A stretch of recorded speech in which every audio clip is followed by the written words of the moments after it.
يا مساء الورد والجمال والحلاوة على أحلى وأغلى اخوات في الدنيا. ازيكم يا حبايب قلبي؟ عاملين ايه؟ يا رب كلكم تكونوا في أحسن حال. قبل ما نبتدي الفيديو عايزة أشكركم من كل قلبي الأيام اللي فاتت على دعواتكم الحلوة ليا. كتير منكم دعولي لما نزلت بوست على المنتدى وقلتلكم أنا كتير تعبانة وكتير حزينة. كتير منكم دعولي، ربنا يصلح حالكم يا رب، ولكي بالمثل يا غالية. فعلا كنت محتاجة الدعاء بتاعكم ده، لاني فعلا بالفعل كنت تعبانة. كمان الفيديوهات اللي عدت الايام اللي فاتت كانت فيديوهات مسجلة عندي، ما كانش فيديو جديد زي بتاع النهاردة. فيديو النهاردة هيكون فيديو لسيدة عندها افكار بجد حلوة جدا. هتشوفوا بيتها ما شاء الله حلو، المطبخ بتاعها عبارة كده عن حاجة تحفة بجد. هتشوفوها وقولولي رأيكم في الكومنتات وتجديداتها وتغييراتها في بيتها هتكون عاملة ازاي. كمان فيديو النهاردة السيدة اللي معانا بتحب اللون البينك او بتميل للون البينك. هنا ده كده السرير بتاع غرفة النوم، وطبعا عاملاه ميكانيزم، فانتوا شفتوا بقى المكن بتاع الميكانيزم ده حلو جدا. عايزة اقول لكم ان هو عملي. اللي ما عندوش المكن ده او لسه في بتاع الملل، بجد حاولي انك انت تغيريه، لان بجد حلو جدا، وبتقدري تخزني فيه حاجاتك وبتقدري ترفعي المرتبة براحتك من غير ما تتعبي، خصوصا لو انتي ظهرك بيوجعك وكده. حابة قبل ما نبتدي الفيديو عايزاكم تحطوا لايكات كتيرة للفيديو، طبعا كومنتاتكم اللي بتفرحني اللي زيكم، والاشتراك لو انتي اول مرة بتشوفي القناة عندي يسعدني وجودك معايا. هنا كده زي ما انتوا شفتوا دي كانت غرفة النوم بتاعتها، وده أوضة كده زي دريسنج عاملة فيها دولاب، وكمان الأوضة دي داخلها أوضة تانية فيها كمان غرفة الملابس، أو الغرفة بتاعة الملابس فيها غسالة أو غسالتين، اللي هي المنشفة والغسالة الأوتوماتيك العادية، وكمان الملابس بتاعة أوضة النوم. كمان بتجمع في الأوضة دي باللون البينك والأبيض، عشان زي ما قلتلكم إن هي بتحب اللون البينك. خدت بالكم من الرف اللي هي حاطه عليه المنظفات بتاعتها، وكمان كل حاجة تخص الغسيل. طبعا ده شكل الدولاب، وهي كانت بتقول ان هي عاملاه بسيط جدا زي ما انتوا شفتوا كده.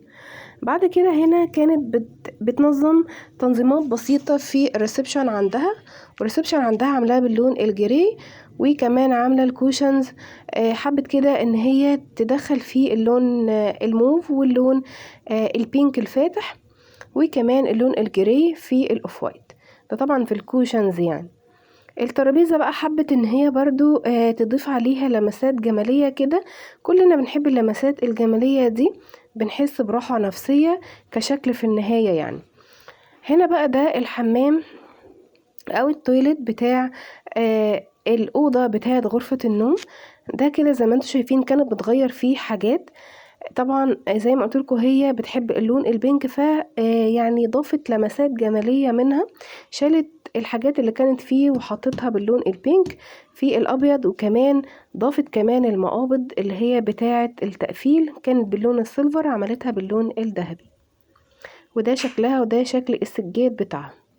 شكل التويلت بقى حلو جدا. هنا بقى بعد كده ده المطبخ بتاعها، ودي طريقة تنظيمها في المطبخ. ده دولاب تقفيل خزين يعني، او خزانة بتخزن فيه الحاجة بتاعة البيت بتاعتها. وزي ما انتوا شايفين عجبني جدا الخزانة دي في حتة التوابل والبقوليات. بتكون يعني كتير ان هي يعني بتوفر معاها مكان بالنسبة للمساحة. يعني لو ما فيش عندك مساحة طبعا بتفتح الضرفة، عاملاها كمان خزانة زي ما انتوا شايفين تقدر ان هي تخزن فيها اي حاجة، فدي حلوة جدا. هنا كمان ده كان الكوفي يعني. خلصت هنا المطبخ، ولكن لسه في حاجات تانية هتعملها معاكم. جابت طبعا المنظمات اللي هي الاكليريك، وبعد كده زي ما انتوا شايفين نظمت فيها التنظيمات بتاعه العصائر، وكمان اللبن والزبادي والحاجات اللي هي بتحطها في قلب التلاجة. عايزه اقول لكم ان التلاجة بتاعتها بسيطه جدا، زي اي تلاجة اي ست او اي سيده في بيتها. زي ما انتوا شايفين عاديه جدا وبسيطه جدا. حلوة قوي. عجبتني فكرة المنظمات دي في الفواكه، عجبتني جدا بتتحط في الدرج كده. بجد التلاجة بتاعتها بسيطة، وكمان مطبخها بسيط جدا، وبحبه جدا لان حاسة ان كل حاجة فيه سيمبل. هي هنا كانت بتوريكو التقفيل بتاعها من فوق، وبتوريكو اللمسات الجميلة اللي هي ضافتها في المطبخ باللون الذهبي. لان زي ما قلت لكم ان هي بتحب اللون الذهبي، وكانت جايبه كمان طقم ذهبي وهتوريهولكم دلوقتي. طبعا ده الطقم اللي هو بتاع العشاء. طبعا هي الاول كانت عاملاه باللون او حاطاه باللون البينك، ولكن هتغير دلوقتي منه وهتشوفوه. بس هي كانت بتوريكم جوله سريعه الاول كده في المطبخ في الحاجات اللي هي عاملاها. شفتوا كمان التقفيل من تحت لما بيتفتح بيخرج كمان الباسكت منه ازاي، فده حاجة حلوة برضو، علشان خاطر لو الباسكت بتاعك بتخرجيه بره او كده، لا ده حلو جدا. كمان هي هنا ضافت، عارفين انتوا المنظم ده متعدد الاغراض، تقدري تحطي فيه شرابات او اي حاجات صغيرة تتخزن في الادراج كمان للاطفال او في النوم. هي حطته هنا في التوابل، او قصدي سوري الفانيليا والبيكنج باودر. هنا كمان ضافت لمسات بسيطة للمطبخ بتاعها. زي ما انتوا شفتوا كان المقابض بتاعة المطبخ باللون السيلفر، ضافت لها اللون الذهبي كده، شالتها وحطت اللون الذهبي. فهي بتقول ان هي بتبقى مبسوطة باللون الذهبي لما عملته في الاول في التويلت، فحست ان هو شكله حلو، قامت مغيرة كل المقابض بتاعة المطبخ، خلتها باللون الذهبي بدل ما تكون باللون الاسود. وطبعا بقى ضافت لمسات جمالية او حاجات بسيطة من اللون الذهبي في المطبخ، على الرخامة، ديكورات زي ما انتوا شايفين، كاتل، صينية كده يعني. تقدري انت كمان تعملي كده في بيتك، ولو بحاجات بسيطة او بأقل تكلفة، علشان خاطر على قد يعني كل واحد على قد مقدريته يا جماعة بيجيب اللي هو نفسه فيه، او بيعمل اللي هو نفسه فيه، ولكن على قد مقدرتك. هي هنا كانت بتوريكوا النوع بتاع غسالة الأطباق اللي بتغسل بيه. في غسالة الأطباق بتوريكوا ان هو قد ايه بينظف الحاجة. وزي ما انتوا شايفين لما حطت المأكولات وحطت الحاجة باينة خالص، يعني الكاسات الاستكانة مبينة، الشاي كده زي ما انتوا شايفين. فعلا منظف حلو لغسالة الأطباق. هنا بقى ده اللي انا كنت بقولكوا عليه، الطقم اللي هي كانت جايباه، طقم عشاء معاه كوبايات، ومعاه طبعا زي ما قلت لكم الاطباق، و يعني موجود فيها اللون الذهبي، علشان زي ما قلت لكم هي غيرت من اللون الاسود او الفضي للون الذهبي. هي بتوريكم هنا بقى دلوقتي لما رصت الحاجة كانت رصاها ازاي فيها.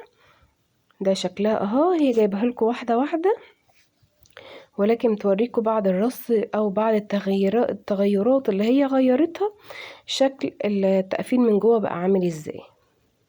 في ناس كتيرة ما بتحبش اللون الذهبي او ما بتفضلش اللون الذهبي، بس والله يا جماعة اللون الذهبي حلو جدا، بس طبعا لما بتكوني حطاه مع حاجات فاتحة. انما لو انتي حطاه مثلا مع حاجات غامقة، هو معروف ان الذهبي يعني لونه بيكون غامق شوية، فغامق مع غامق مش هيبقى حلو، في نفس الوقت مش هيعجبك، وهتحس كده ان الدنيا كآبة عليكي. ناس كتير قالولي كده برضو ان هما مش بيحبوا الذهبي خالص، لان بيحسوا ان هما بيعمل لهم حالة من الاكتئاب. طبعا هنا ده الانتريه بتاعها او الركنة بتاعتها، وبتوريكوا برضو طريقة تنظيفها وتنظيفها لغرفة الانتريه بتاعها او الريسبشن بتاعها، عاملاه باللون الجري. هنا كمان الفازة بتاعتها باللون الجري، ضافت فيها اضافات بسيطة كده، عجبتني الاضافات اللي هي عاملاها فيها. والاضافات اللي هي عاملاها كل اللي هي عملته، جابت كده الفويل ولزقته عليها، وجابت مادة لاصقة وعملتها على الفويل، وبعد كده جابت الورق اللي هو الذهب دوت ولزقته عليه وحطيتها كده، وجابت ريش وعملتها كده زي نظام فازة. بجد حلوة جدا، نقدر ان احنا نصنعها برضو عندنا في قلب البيت بأفكار حلوة جدا. هنا غرفة الأطفال بتاعتها أو بتاعت بنوتتها، غيرتها وغيرت فيها دهانات بسيطة كده زي ما انتوا شايفين. وبعد كده بقى بدل اللون الذهبي اللي كانت حطاه، شالته وحطت قلوب كده باللون الأسود، علشان الديكورات اللي هي تحطها بعد كده في الأرض وعلى السرير تكون لايقة على الحيطة أو على الجدران زي ما انتوا شايفين بالشكل ده. لو انتي وصلت لحد هنا من الفيديو، متنسيش بقى تدعميني باللايك علشان استمر في الفيديوهات اللي انتوا بتحبوها. هنا بقى فكرة حلوة جدا من طبق او مثلا من اي حاجة اخده شكل دوران عندك، تقدري تجيبي علبة سمنة فاضية وترشيها اسبراي كده وتلزقيهم في بعض، بقى طبق تقديم حلو جدا. تقدري تحطي فيه الكاندي جار او برطمان حلو برضو وترشيه كده، وتحطي فيه المخبوزات بتاعتك او تحطي فيه البسكوت للولاد، هيكون حلو جدا، وفي نفس الوقت ضفتي لمسة جمالية حلوة جدا. هنا كده زي ما انتوا شايفين، ده طبعا يعني هي بتوريكوا المكان اللي هي بتقعد فيه بقى او البلكونة بتاعتها بعد ما بتخلص خالص. ده بيكون شكلها. يعني بقى بتقول ان انا بقعد اقرأ بقى شوية لان هي بتحب تقرأ كتير، ويكون المكان حلو عليها. وطبعا بعد ما خلصت برضو اللون البينك عندها، هي ده عشقها يعني، ده شكله. بس كده يا حبايب قلبي، ده كان الفيديو بتاعي، يا رب يكون الفيديو عجبكم، ومع السلامة.